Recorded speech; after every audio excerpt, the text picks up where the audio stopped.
Hi ಮಕ್ಕಳೇ, ಎಲ್ಲರೂ ಹೇಗಿದ್ದೀರಾ? ಇವತ್ತು ನಾನು ನಿಮ್ಗೋಸ್ಕರ ಒಂದು ತುಂಬಾ ಮುದ್ದಾದ ಕಥೆ ಹೇಳೋಕೆ ಬಂದಿದ್ದೀನಿ. ನಮ್ಮ ಕಥೆಯ ಹೆಸರು ಮುದ್ದು ನಾಯಿ ಮತ್ತು ಕಳೆದು ಹೋದ ಚೆಂಡು. ಹಾ, ಈ ಕಥೆಯಲ್ಲಿ ಒಂದು ಮುದ್ದಾದ ನಾಯ್ಮರಿ ಇದೆ. ಅದನ್ನ ಭೇಟಿ ಮಾಡೋಕ್ ರೆಡಿ ಇದ್ದೀರಾ? ಹಾಗಾದ್ರೆ ಬನ್ನಿ ಕಥೆ ಕೇಳೋಣ. ಸರಿ, ಹಾಗಾದ್ರೆ ಕಥೆ ಶುರು ಮಾಡೋಣ, ಆಯ್ತಾ? ನಮ್ಮ ಕಥೆಯ ಹೀರೋ ಹೆಸರು ಟಾಮಿ ಅಂತ. ಅದೊಂದು ಪುಟ್ಟ ಹಳ್ಳಿಯಲ್ಲಿರೋ ತುಂಬಾ ಮುದ್ದಾದ ನಾಯಿಮರಿ. ಗೊತ್ತಾ, ಈ ಟಾಮಿಗೆ ಒಂದು ಕೆಂಪು ಬಣ್ಣದ ಬಾಲ್ ಇತ್ತು. ಆ ಬಾಲ್ ಅಂದ್ರೆ ಅದಕ್ಕೆ ಪ್ರಾಣನೇ ಸರಿ. ಬೆಳಗ್ಗೆ ಎದ್ದ ತಕ್ಷಣದಿಂದ ಹಿಡಿದು ರಾತ್ರಿ ಮಲ್ಗೋವರೆಗೂ ಅದ್ರ ಜೊತೆನೇ ಆಟ ಆಡ್ತಾ ಇರ್ತಿತ್ತು. ಅಬ್ಬಬ್ಬಾ, ಆ ಚೆಂಡೇ ಅದರ ಪ್ರಪಂಚ ಆಗಿ ಹೋಗಿತ್ತು. ಹೀಗೆ ಒಂದು ದಿನ ಏನಾಯ್ತು ಅಂದ್ರೆ, ಟಾಮಿ ಅದರ ಫ್ರೆಂಡ್ಸ್ ಜೊತೆ ಮಜ್ವಾಗಿ ಆಟ ಆಡ್ತಾ ಇತ್ತು. ಆಟದ ಜೋಶ್ನಲ್ಲಿ ಗೊತ್ತಾಗ್ದೆ ಆ ಬಾಲನ್ನು ಸ್ವಲ್ಪ ಜೋರಾಗೆ ಒದ್ಬಿತ್ತು. ಅಷ್ಟೇ ನೋಡಿ, ಆ ಕೆಂಪು ಬಾಲ್ ಗುಳ್ಳೆ ಗುಳ್ಳೆ ಅಂತ ಉರುಳ್ಕೊಂಡು ಹೋಗಿ ದೂರದಲ್ಲಿದ್ದ ದೊಡ್ಡ ಹುಲ್ಲಿನ ಮಧ್ಯೆ ಮಾಯಾನೇ ಆಗಿ ಹೋಯ್ತು. ಅಯ್ಯಯ್ಯೋ, ತನ್ನ ಪ್ರೀತಿಯ ಚೆಂಡು ಕಾಣಿಸ್ತಾ ಇಲ್ಲ ಅಂತ ಗೊತ್ತಾದ ತಕ್ಷಣ ಟಾಮಿಗೆ ತುಂಬಾ ಬೇಜಾರಾಗ್ಬಿಡ್ತು.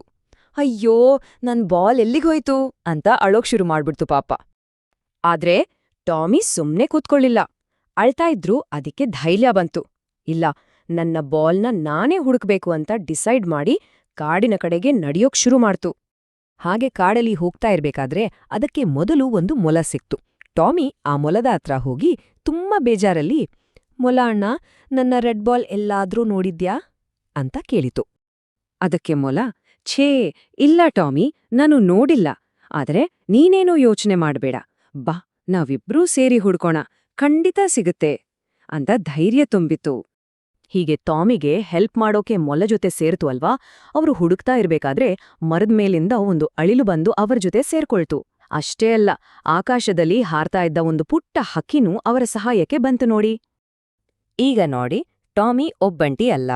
ಅದರ ಜೊತೆ ಮೊಲ, ಅಳಿಲು ಮತ್ತೆ ಆ ಪುಟ್ಟ ಹಕ್ಕಿ, ಹೀಗೆ ಒಂದು ದೊಡ್ಡ ಫ್ರೆಂಡ್ಸ್ ಟೀಮೇ ಇತ್ತು. ಎಲ್ಲರೂ ಒಟ್ಟಾಗಿ ಕಾಡಿನಲ್ಲೆಲ್ಲ ಆ ಕೆಂಪು ಚೆಂಡನ್ನ ಹುಡುಕೋಕೆ ಶುರು ಮಾಡಿದ್ರು. ಎಲ್ಲರೂ ಸೇರಿ ಹುಡುಕ್ತಾ ಹುಡುಕ್ತಾ ಹೋಗ್ತಾನೆ ಇದ್ರು. ಆಗ ದೂರದಲ್ಲಿ ಒಂದು ದೊಡ್ಡ ಮರ ಇತ್ತು. ಅದ್ರ ಕೆಳಗೆ ಏನೋ ಕೆಂಪು ಬಣ್ಣದಲ್ಲಿ ಕಾಣಿಸ್ತಾ ಇತ್ತು. ಹತ್ರ ಹೋಗಿ ನೋಡಿದ್ರೆ, ಹೌದು, ಅದೇ ಟಾಮಿಯ ಪ್ರೀತಿಯ ಕೆಂಪು ಚೆಂಡು ಸಿಕ್ಕೇ ಬಿಡ್ತು. ತನ್ನ ಬಾಲ್ ಮತ್ತೆ ಸಿಕ್ಕಿದ್ದನ್ನ ನೋಡಿ ಟಾಮಿಗೆ ಎಷ್ಟು ಖುಷಿಯಾಯ್ತು ಅಂದ್ರೆ ಹೇಳೋಕೆ ಆಗಲ್ಲ. ಅದು ಹಾರ್ತಾ ಕುಣೀತಾ, ಥ್ಯಾಂಕ್ ಯು ಫ್ರೆಂಡ್ಸ್, ನೀವೆಲ್ಲ ಎಲ್ದೆ ಹೋಗಿದ್ರೆ ನನ್ನ ಬಾಲ್ ಸಿಕ್ತಾನೇ ಇರ್ಲಿಲ್ಲ ಅಂತ ಎಲ್ಲರಿಗೂ ಥ್ಯಾಂಕ್ಸ್ ಹೇಳ್ತು. ಅದಾದ್ಮೇಲೆ ಟಾಮಿ ಮತ್ತೆ ಅದರ ಹೊಸ ಫ್ರೆಂಡ್ಸ್, ಮಲ, ಅಳಿಲು, ಹಕ್ಕಿ ಎಲ್ಲರೂ ಸೇರೆ ತುಂಬಾ ಖುಷಿಯಿಂದ ಆಟ ಆಡೋಕೆ ಶುರು ಮಾಡಿದ್ರು. ಈಗ ಅವರ ಆಟದಲ್ಲಿ ಬರೀ ಚೆಂಡು ಇರ್ಲಿಲ್ಲ, ಒಂದು ಒಳ್ಳೆ ಫ್ರೆಂಡ್ಶಿಪ್ ಕೂಡ ಸೇರ್ಕೊಂಡಿತ್ತು. ಅದಕ್ಕೆ ಆಟ ಇನ್ನೂ ಜಾಸ್ತಿ ಮಜವಾಗಿತ್ತು. ಆ ದಿನ ಟಾಮಿಗೆ ಒಂದು ತುಂಬಾ ಇಂಪಾರ್ಟೆಂಟ್ ಪಾಠ ಗೊತ್ತಾಯ್ತು. ಏನದು ಅಂದ್ರೆ, ನಮ್ಮ ಜೊತೆ ಫ್ರೆಂಡ್ಸ್ ಇದ್ರೆ ಎಷ್ಟೇ ದೊಡ್ಡ ಪ್ರಾಬ್ಲಮ್ ಬಂದ್ರೂ ಅದನ್ನ ನಾವು ಈಸಿಯಾಗಿ ಸಾಲ್ವ್ ಮಾಡಬಹುದು ಅಂತ.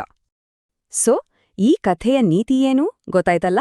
ಫ್ರೆಂಡ್ಶಿಪ್ ಮತ್ತೆ ಒಬ್ರಿಗೊಬ್ರು ಸಹಾಯ ಮಾಡೋ ಗುಣ ನಮ್ಮಲ್ಲಿದ್ರೆ ನಾವು ಯಾವುದೇ ಸಮಸ್ಯೆಯನ್ನಾದ್ರೂ ಬಗೆಹರಿಸಬಹುದು. ಸರಿ ಮಕ್ಳೇ, ಈ ಕಥೆ ನಿಮ್ಗೆಲ್ಲ ಇಷ್ಟ ಆಯ್ತಲ್ವಾ? ಮುಂದಿನ ಸಲ ಮತ್ತೊಂದು ಒಳ್ಳೆ ಕಥೆ ಜೊತೆ ಸಿಗೋಣ.